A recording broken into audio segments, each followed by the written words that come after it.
Welcome back to our channel guys. Today's video, magluluto tayo ng ginataang laing.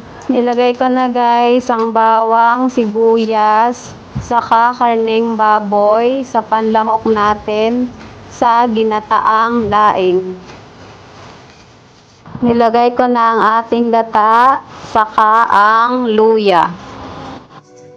Nilagay ko na ang tangkay ng gabi, saka ang mga dahon ng gabi. Yan guys, kumukulo na ang ating ginataang laing. Nilagyan ko ng sili guys para mas masarap kasi mas masarap ang ginataang laing kapag maanghang.